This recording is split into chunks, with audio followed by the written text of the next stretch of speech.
Surat kita surat apa, Pak? Ar-Rahman. Di ayat berapa?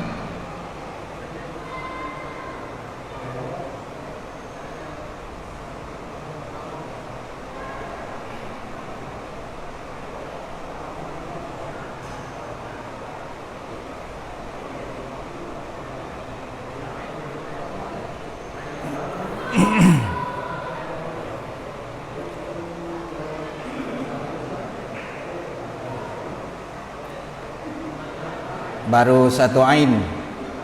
Oh iya. Berarti malam ini ayat 36. 26, maaf.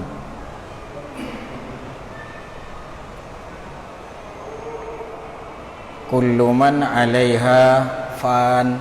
Itu. Jadi surat Ar-Rahman ayat 26. Bismillahirrahmanirrahim. Assalamualaikum warahmatullahi wabarakatuh.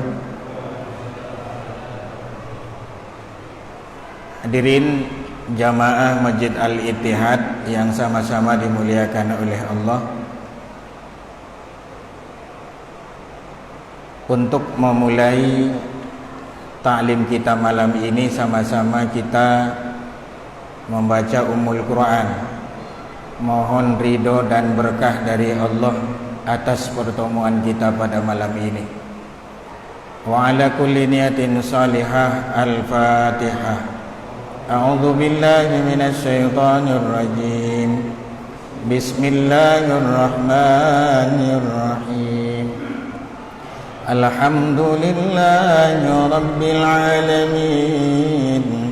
Ar-Rahmanir Rahim. Maliki yaumiddin. Iyyaka na'budu wa iyyaka nasta'in. Ihdinas siratal mustaqim. Siratal ladzina an'amta 'alaihim ghairil maghdubi 'alaihim waladdallin.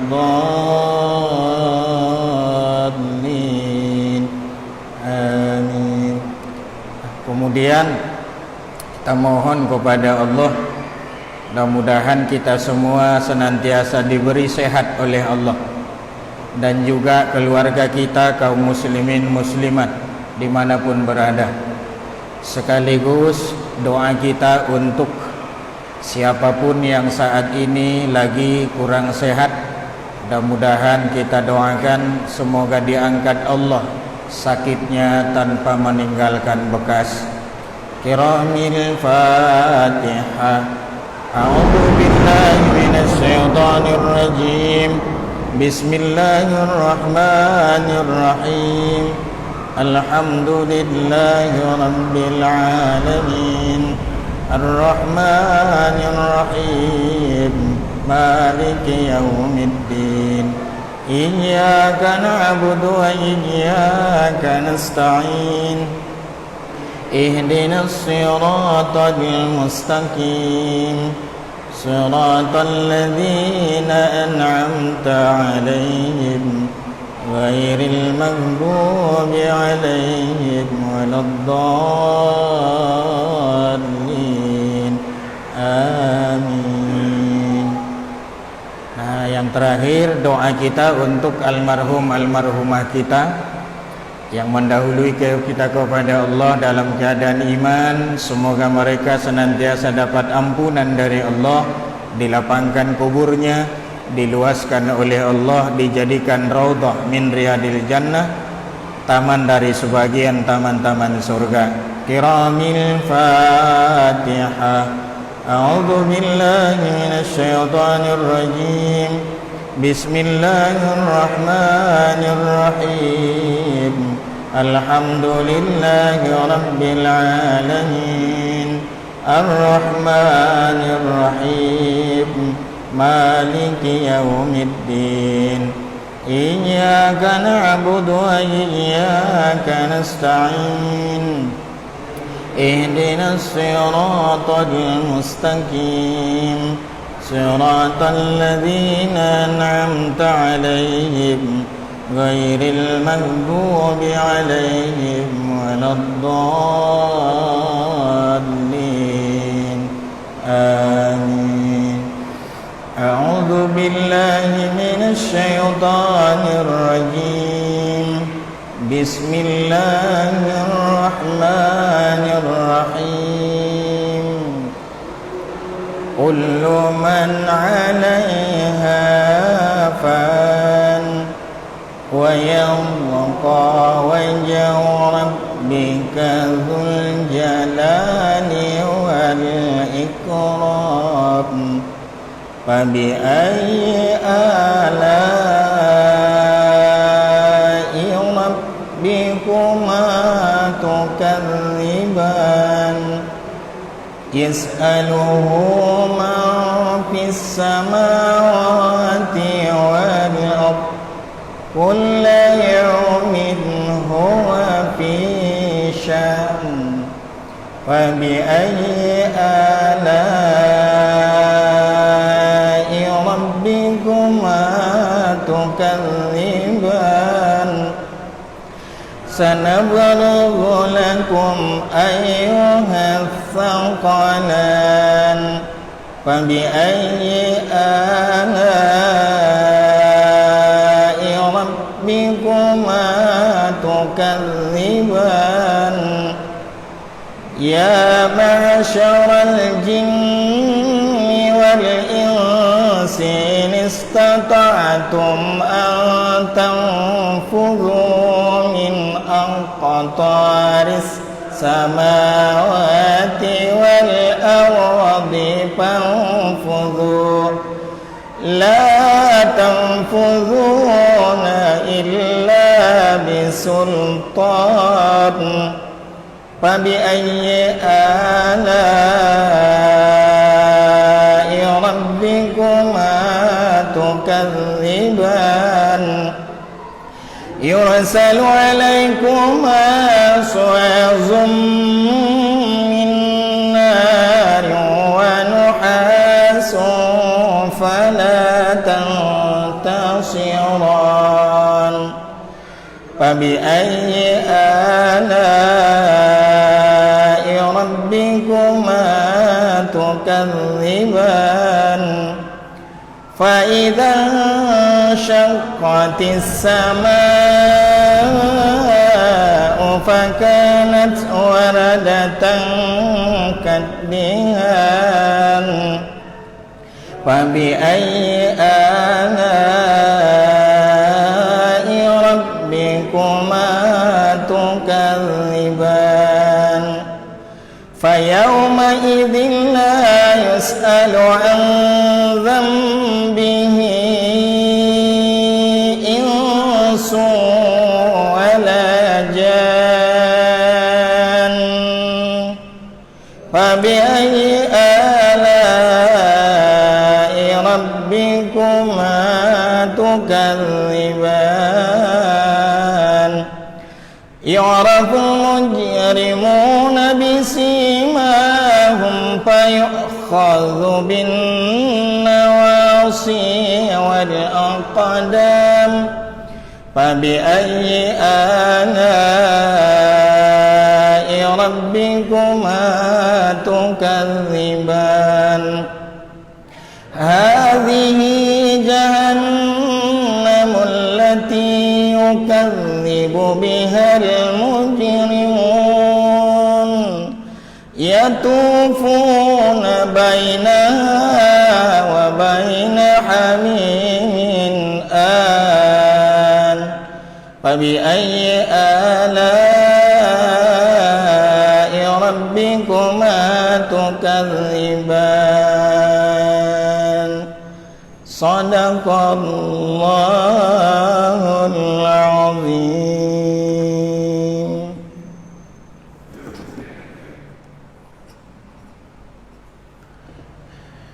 Alhamdulillah.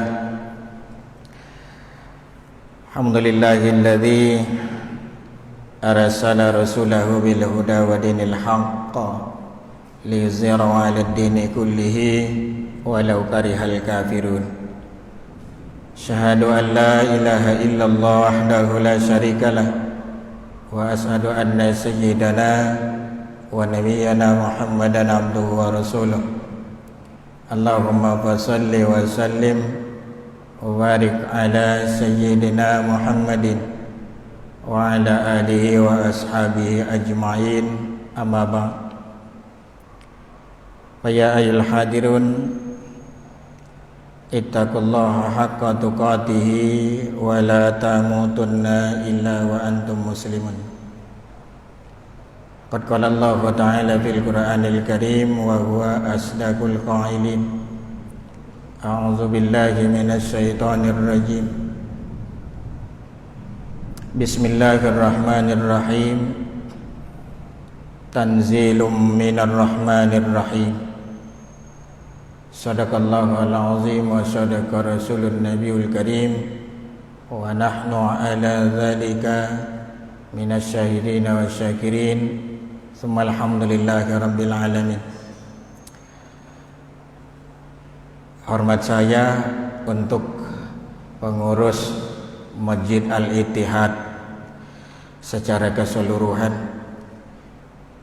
para alim ulama, para asatiz, guru-guru kita, tokoh masyarakat sesepuh yang hadir pada malam ini, dan kepada seluruh jamaah Masjid Al-Ittihad yang sama-sama dimuliakan oleh Allah. Saya tidak bisa sebutkan satu-satu di antara kita yang hadir pada malam ini, namun insya Allah tidak mengurangi rasa hormat dan ta'zim saya untuk kita semua.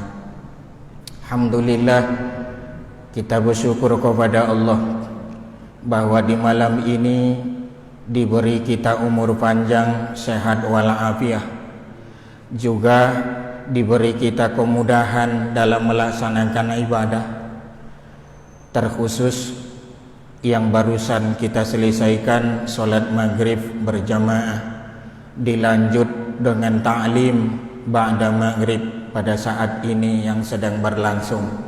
Tentu besar doa dan harapan kita kepada Allah di sisa-sisa umur kita yang sekarang ini, entah masih lama ataukah umur kita sebentar lagi, mudah-mudahan bisa kita isi dengan nilai-nilai kebaikan yang harapan kita besok ketika kita menghadap Allah Subhanahu wa ta'ala, pundi-pundi amal kita ada yang kita persembahkan di hadapan Allah Subhanahu wa ta'ala.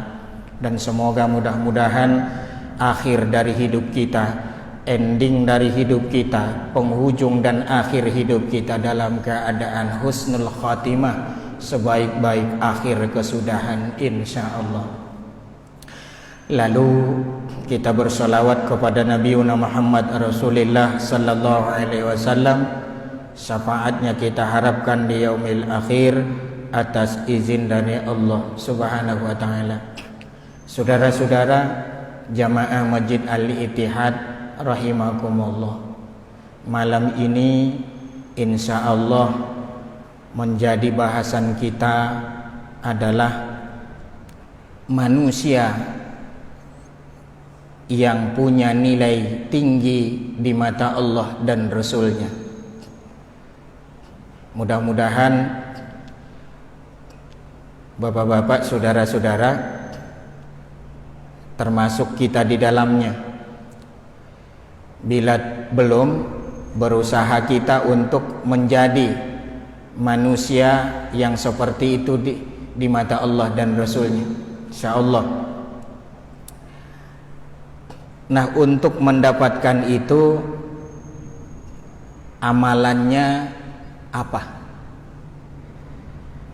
Insya Allah satu-satu kita akan sampaikan, kita bahas pada malam ini. Nah, kalau udah tahu, diniatkan untuk diamalkan. Pertama, saudara-saudara, kata Nabi Muhammad Rasulullah sallallahu alaihi wasallam, adalah menjadi orang yang mau belajar Al-Quran.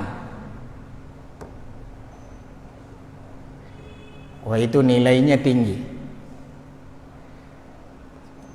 Kalau dalam hadis Nabi, barangkali sebahagian kita sudah pernah dengar, khairukum man ta'allamal Qur'an wa 'allamahu.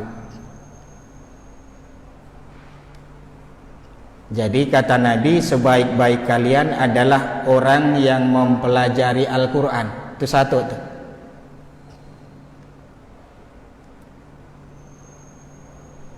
Kira-kira jamaah masuk apa enggak golongan ini yang belajar Al-Quran?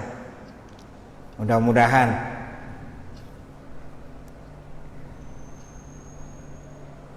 Ada orang yang memadakan, dulu saya udah pernah belajar masih kecil di kampung, udahlah itu aja udah.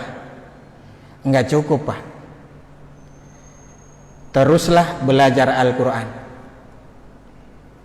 Jangan berhenti sampai akhir hayat. Karena kewajiban kita sebagai mukmin belajar Al-Quran. Itu kewajiban kita. Udah diturunkan oleh Allah Al-Quran, kita pelajari. Karena kalau nggak belajar, bacanya nggak bisa. Saya udah tua, Ustaz, umur udah lanjut, wajib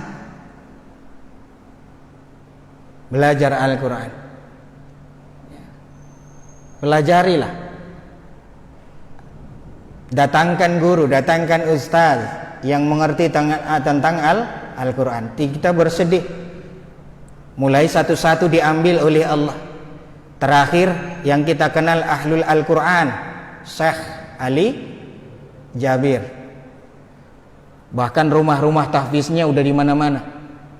Umurnya pendek, masih di bawah saya umurnya. Syekh Ali Jabir itu masih muda. Ternyata umurnya cuman segitu dikasih Allah. Tapi alhamdulillah ya, anak-anak tahfiz, murid-murid beliau ya, yang belajar dengan Al-Quran dengan beliau udah luar biasa. Nah, kita yang udah lanjut usia pun jangan berhenti. Saudara-saudara yang sama-sama dimuliakan oleh Allah Subhanahu wa taala. Apa yang kita pelajarin dari Al-Quran? Ya termasuk tajwid Al-Quran.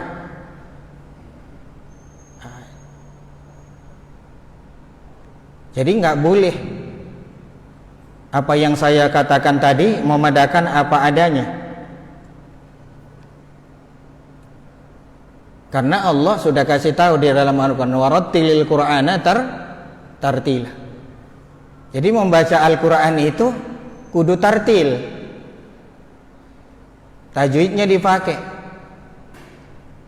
Tajwid itu apa? Untuk menyempurnakan ya. Diambil dari kata jawada yujawidu tajwidan, menyempurnakan. Jadi kalau dulu barangkali kita belajarnya Al-Quran itu baru separuh-separuh, sempurnakan melalui guru-guru kita yang ahli dengan Al-Quran. Makanya di Ramadan ini menjadi tradisi, kebiasaan bagi kita umat Islam tadarus Al-Quran. Tapi model dan caranya itu kurang tepat. Kalau saya perhatikan, kebanyakan di bulan Ramadan itu tadarus Al-Quran semua baca.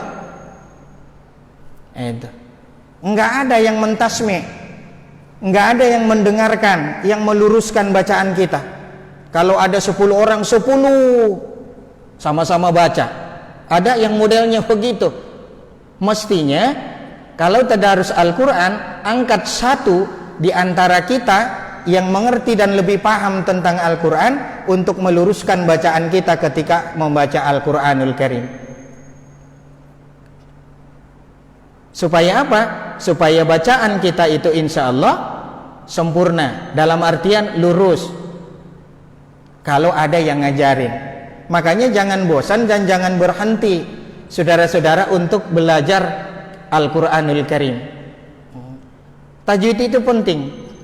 Di situ ada izharnya, bagaimana cara membaca izharnya. Kadang-kadang nun mati ketemu a masih didengungkan, umpamanya itu. Apa boleh? Ya jelas tidak boleh, karena izhar itu nyata jelas berbunyi n. Nah itu ya nggak boleh didengungkan. Begitu juga umpama iqlab, nun mati itu harus diganti dengan bunyi M. Nggak boleh dijadikan N lagi kalau ketemu dengan ba. Ya kan? Ada yang namanya ikhfa yang punya huruf 15. Ada idgham bi gunnah, ada idgham bila gunnah. Ya, ada mad wajib muttasil, mad jaiz munfasil.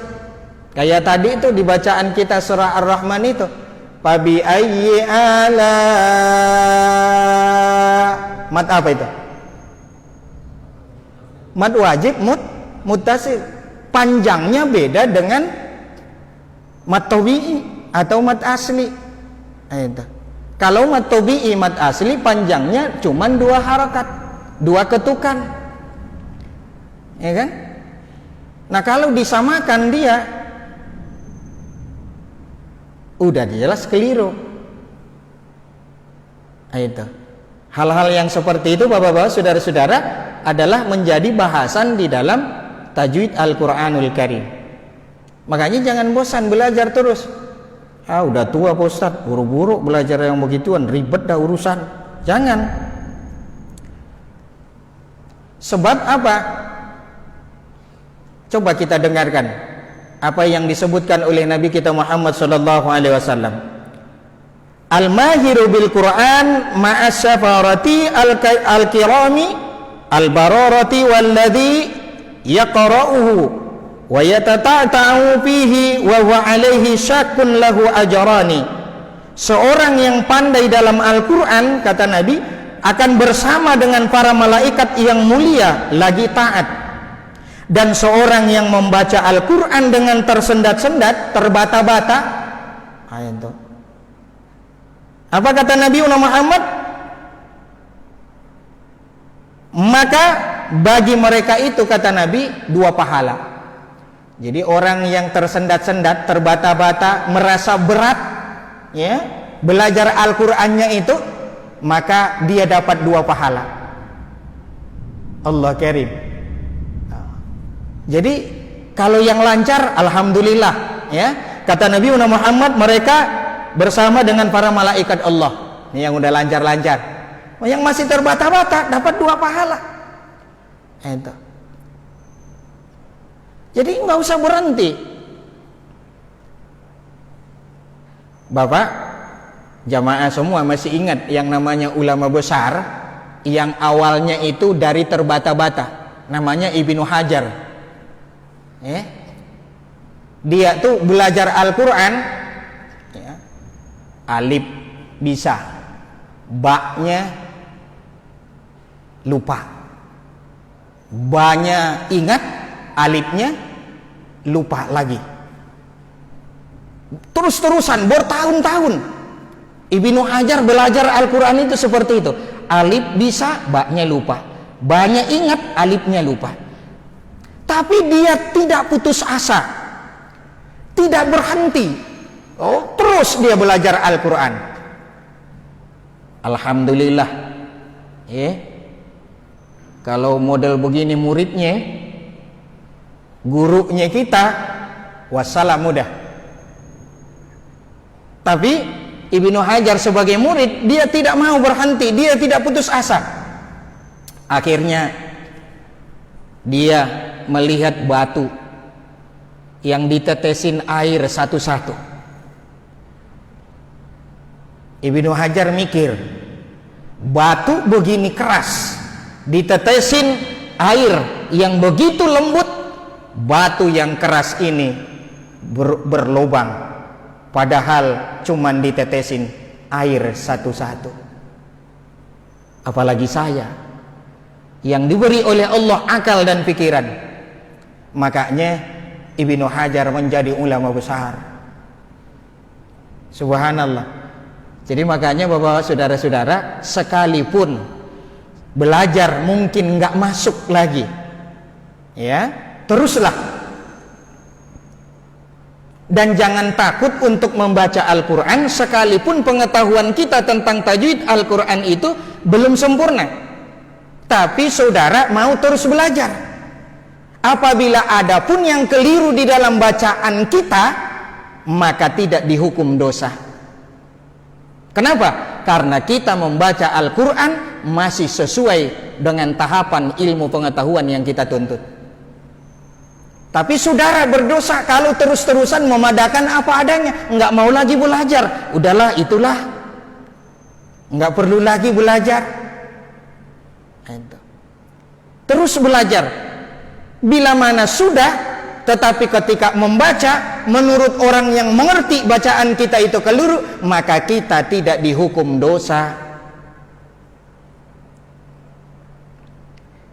Makanya hadirin bapak-bapak, saudara-saudara yang sama-sama dimuliakan oleh Allah Subhanahu wa taala, ya, lanjut dan terus berusaha. Mau kelompok, mau per grup, mau sendiri, terserah. Belajarlah Al-Qur'an itu. Ini adalah kitab yang mulia, kitab yang agung yang diturunkan oleh Allah Subhanahu wa taala. Saking agungnya, mulianya ini Al-Qur'an, mau ditempelin ke apa aja dia jadi mulia. Yang ditempelkan itu jadi mulia. Coba Bapak lihat tuh, kalau Al-Quran ditempelin ke kulit kambing, ya, sebelum Al-Quran kulit kambing itu dijadikan cover dari Al-Quran, kira-kira Bapak mau nggak nyium kulit kambing? Nggak bakalan toh, mau mencium kulit kambing. Tapi ketika dibuat menjadi cover Al-Quran, maka kita cium tuh. Subhanallah, mulianya Al-Quran. Kertas Pak, ya, sebelum ditulis di situ ayat Allah, diinjak boleh, ya, diinjak boleh. Tapi ketika ditulis di kertas itu Bismillahirrahmanirrahim, boleh nggak diinjak? Udah nggak boleh.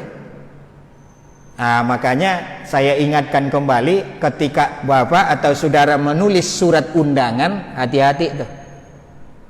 Karena yang sering terjadi kenyataannya apa? Surat undangan sesudah dibaca lalu kemana? Tong sampah. Padahal kita tahu di surat undangan itu ada tulisan Bismillahirrahmanirrahim. Apa itu sudah satu ayat? Iya. Apa itu sudah masuk Al-Quran? Iya. Yang satu ayat itu yang ditulis di situ, kertas itu jadi mulia, nggak boleh lagi sembarangan. Tapi kenyataannya kita buang ke tong sampah, padahal kita tahu di situ ada tulisan Bismillahirrahmanirrahim. Itu ayat Allah. Nauzubillah, summa nauzubillah. Tampilin lagi ke malam. Coba lihat, malam itu jadi mulia. Kalau Al-Quran dimasukkan ke malam, malam jadi mulia. Maka kita sebut apa? Malam Qadar, malam kemuliaan, atau Lailatul Qadar. Inna anzalnahu fi Lailat Qadr, ya kan? Jadi Al-Quran itu ternyata diturunkan oleh Allah di mana? Malam kemuliaan. Nah, walaupun bahasa kita kadang-kadang banyak yang ini ya, malam Lailatul Qadar. Mubazir tuh, malam Lailatul. Lail itu udah malam toh? Tapi masih kita sebut malam Lailatul Qadar. Itu mubazir tuh kalimatnya ya. Lail malam udah, masih ditambah lagi malam Lailatul Qadar. Nah, itu. Ya, dimasukkan ke malam, malam jadi mulia. Dimasukkan ke bulan, bulan jadi mulia. Bulan apa? Ramadan. Sahru Ramadan alladzi unzila fihil Quran. Nah, coba masuk ke bulan, bulan jadi mulia. Ternyata diturunkan Al-Quran itu di bulan Ramadan. Diturunkan Al-Quran itu di bulan Ramadan oleh Allah Subhanahu wa Ta'ala. Jadi luar biasa. Hadirin bapak-bapak jamaah yang sama-sama dimuliakan oleh Allah Subhanahu wa Ta'ala. Jadi jangan bosan, jangan putus asa, belajarlah terus ya tentang makhrajul huruf. Walaupun kadang-kadang ya logat kedaerahan kita itu kadang-kadang susah untuk dirubah, ya kan? Susah untuk dirubah. Tapi apa bisa? Bisa. Jadi jangan kita menyerah. Itu kan Pak Ustadz udah logatnya kita. Jadi nggak bisa dirubah, nggak bisa insya Allah asal mau belajar. Itu. Sin dengan shot beda nggak? Beda, ya kan? Cuman kadang-kadang kita nyebutnya sin semua, tak? Kalau enggak shot semua. Kalau faktor gigi kan, itu lain Pak. Kalau faktor gigi, itu kadang-kadang kalau udah tua gigi udah nggak ada, itu kadang-kadang berubah makhrajul hurufnya. Ya, makanya kalau jadi imam Pak, kalau udah gigi udah ini, mundur, jangan jadi imam. Kasih yang giginya masih utuh, iya. Karena nanti hurufnya berubah semua. Itu, iya. Jadi itu penting dan perlu dilatih makhrajul huruf, ya. Tajwid itu, ya, itu termasuk di dalamnya, ya. Secara istilah itu menempatkan huruf itu pada tempatnya. Itu. Ha dengan ha beda nggak? Beda. Ar-Rahma, iya.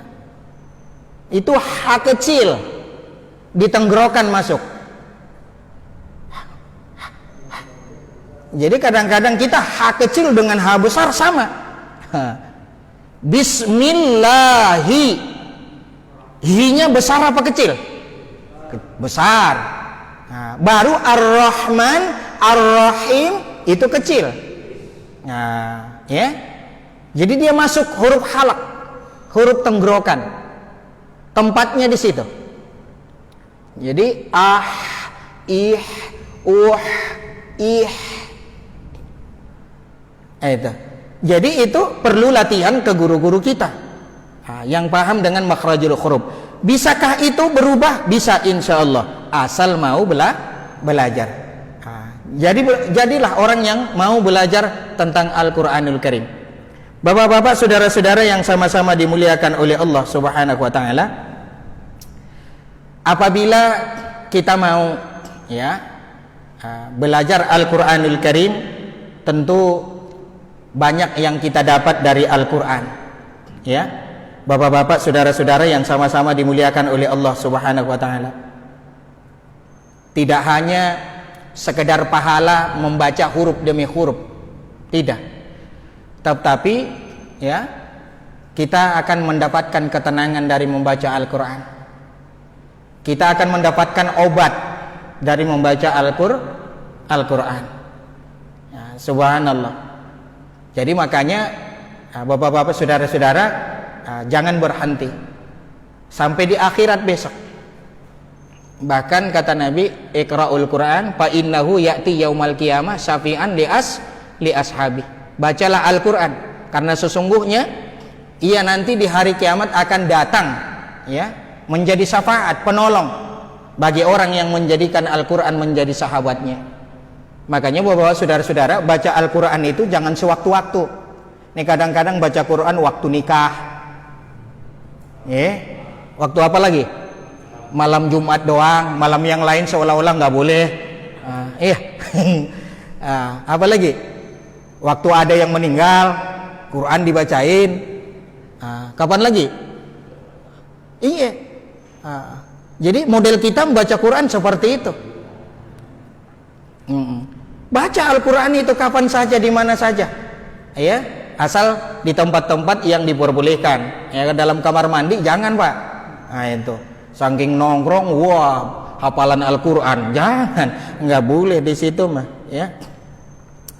Jadi bapak-bapak, saudara-saudara, tadi udah saya jelaskan ya di awal muqaddimah bahwasanya Al-Qur'an itu minar rahmanir rahim. Itu. Jadi turunnya itu dari Allah yang Maha Pengasih lagi Maha Penyayang. Fungsi Al-Qur'an itu hudallin nas, petunjuk bagi kita. Jadi supaya bisa kita memahami petunjuk ini kudu baca. Makanya kata Nabi, man qara al-Qur'an fastazharahu fa ahalla halalahu wa harrama haramahu dakhalahul jannah. Allah karim. Pertama kata Nabi, baca Al-Qur'an. Man qara al-Qur'an, siapa yang baca Qur'an fastazharahu, tidak cukup dia baca tuh Al-Qur'an, tapi dia pahami. Ya, dia belajarin itu isi kandungan Al-Qur'annya. Dia tidak berhenti di dalam belajar itu.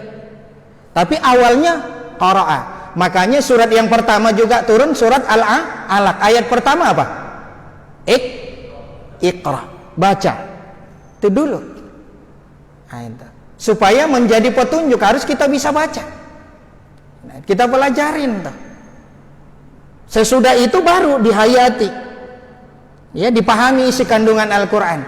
Fa ahalla halalahu wa harrama haramahu. Ya. Artinya apa itu? Mengamalkan isi kandungan Al-Qur'an. Mengamalkan isi kandungan Al-Qur'an. Sesudah itu kata Rasul, dakhalahul jannah, masuk surga. Allah karim. Makanya bapak-bapak, saudara-saudara yang sama-sama dimuliakan oleh Allah Subhanahu wa taala, ya. Ayolah, belajarlah kita membaca Al-Qur'an. Kalau sudah bisa, baca dia. Itu Al-Qur'an itu siang dan malam, pagi dan sore, ya. Insya Allah dia akan mendatangkan kebaikan-kebaikan bagi kita, insya Allah. Jadi khairukum man ta'allama, sebaik-baik kamu adalah yang mau belajar Al-Qur'an. Wa 'allamahu, dan mengajarkan Al-Qur'an. Enggak cukup di situ, ajarkan. Makanya kata Imam Ibnu Qudamah, bapak-bapak, saudara-saudara, enggak cukup kita jadi salih, harus juga kita jadi muslih. Apa bedanya? Kalau salih itu khairuhu li nafsih, kata beliau, kebaikan itu yang kita lakukan hanya untuk diri kita.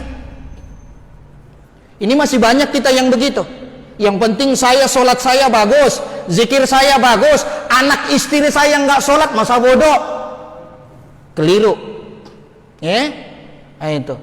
Yang penting sholat saya bagus, zikir saya bagus, masyarakat saya amburadul, masa bodoh. Nehi tumma dibatkahe. Jangan tanya artinya, saya juga nggak ngerti itu. Jadi kalau sebatas diri kita kurang, itu masih solih namanya. Jadilah muslih. Muslih itu baik untuk diri kita. Ya, khairuhu li nafsihi wa ghairahu, kata beliau. Jadi baik untuk diri kita pun untuk orang lain. Jadi kalau bapak tengah malam tahajud, ya, Senin Kamis puasa sunnah, sholat berjamaah setiap waktu, tapi anak dan istri didiamkan, itu nggak baik. Baru salih saja untuk diri. Itu. Jadi muslih. Makanya ini hadis Nabi, khairukum man ta'allama al-Qur'an, belajar, wa 'allamu, ajarkan tuh Al-Qur'an. Itu. Kalau kita sudah baca, paling tidak ajarilah anak-anak kita di rumah. Mungkin belum bisa kita ngajarin orang banyak, barangkali paling tidak anak istri. Jadi bagi orang tua yang sibuknya luar biasa, kadang-kadang 24 jam itu masih kurang, pikirkanlah anak dan istri keluarga tentang agamanya.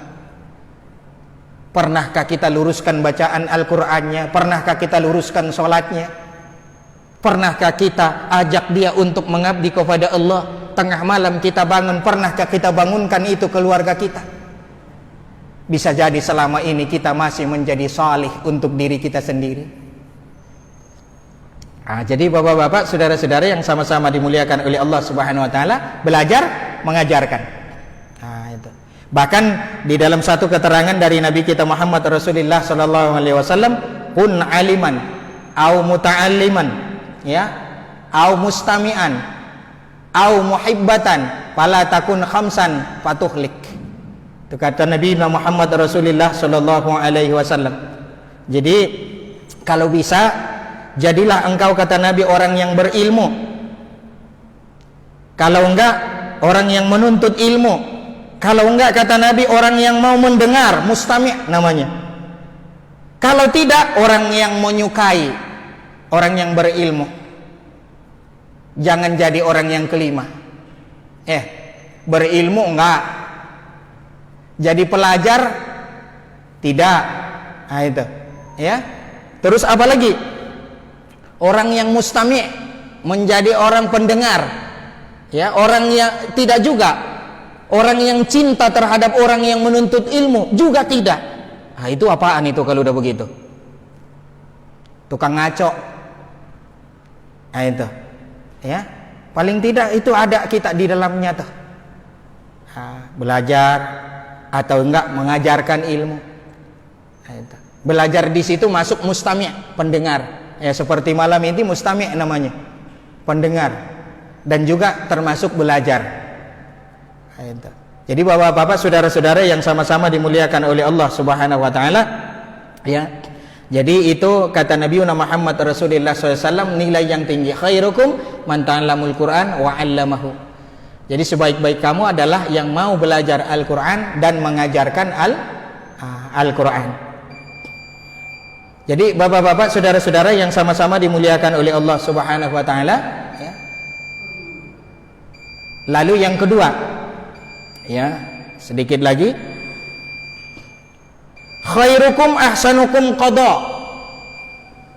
Nah itu, kalau pengen punya nilai yang tinggi di mata Allah Subhanahu wa taala, bapak-bapak, saudara-saudara, sebaik-baik kamu, kata Nabi Muhammad sallallahu alaihi wasallam, orang yang paling baik di dalam membayar hutangnya. Ini hati-hati nih. Ada dua model membayar hutang. Ya, ada dua model membayar hutang. Pertama, model membayar hutang yang baik. Yang kedua, model membayar hutang yang buruk, yang jelek. Nah, itu. Saya yakin semua kita punya utang. Syukur-syukur kalau saudara nggak punya utang, bahagia hidupmu. Ya, karena orang yang paling bahagia salah satunya yang terhindar dari hutang. Itu. Jadi kalau berhutang ada dua. Satu yang baik. Yang baik yang bagaimana? Dia menyelesaikan hutangnya sesuai dengan waktu yang ditentukan, yang disepakati. Atau dia membayar sebelum jatuh itu bagus tuh. Itu yang baik tuh. Yang buruk adalah menunda-nunda pembayaran hutang. Padahal ia sanggup. Zolim tuh. Nah, itu. Sanggup dia bayar, tapi dia tunda-tunda tuh bayar utangnya. Zolim kita kepada orang yang memberi utang kepada kita, mempiutangi kita. Ingat bapak-bapak, saudara-saudara, Nabi dalam hadis riwayat Ahmad dijelaskan, nafsul mu'mini mu'allakun bidainin hatta yuqda anhu.